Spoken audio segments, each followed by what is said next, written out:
A well-known Ghanaian journalist has been awarded $18 million by a court in the United States after suing a former Ghanaian MP for damages. The ruling is more than a legal victory. A jury in the U.S. state of New Jersey found Anas Aremeyaw Anas had been defamed by a politician, Kennedy Agyapong, after he accused the reporter on a podcast of being a criminal and alleged he was behind the murder of a fellow journalist. That's among other claims. Anas lost a similar legal action in Ghana 7 years ago. Anas Aremeyaw Anas, who famously wears a veil to protect his identity, joins me now from Ghana.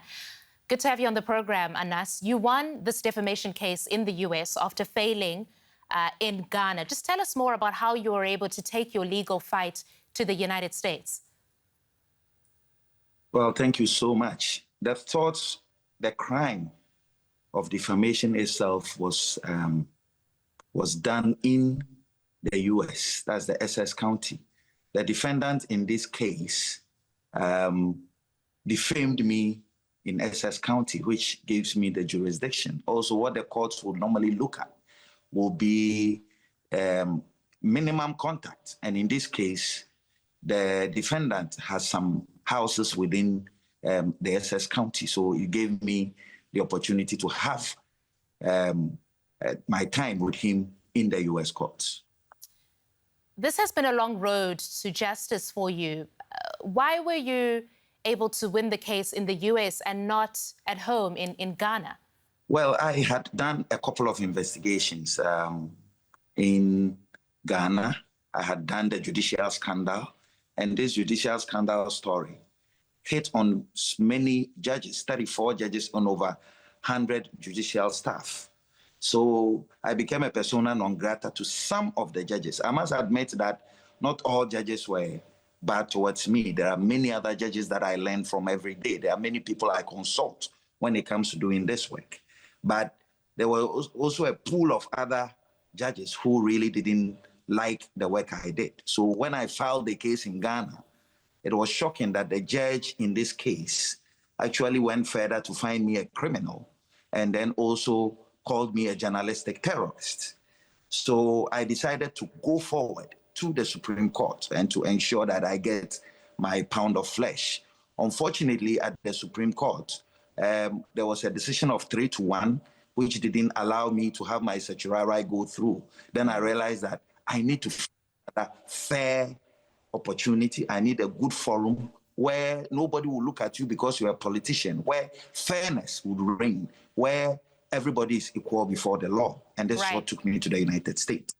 And you've described this win as more than a legal victory. You've said that it's not, justice is not a privilege of the powerful. But is that really the case in Ghana? Well, sometimes the powerful, the politicians are able to get their way through to get justice. And that is amply demonstrated in the investigation I did, where you see the powerful paying money to get justice. So I said so to give African journalists hope, for people to know that sometimes it is not the end of the battle yet. Sometimes we just have to persevere. Sometimes we just have to push the frontiers of our democracy. Anas, what impact do you think your legal victory will or perhaps can have on press freedoms in Ghana? And because you said you wanted this to be a signal to journalists on the rest of the African continent as well.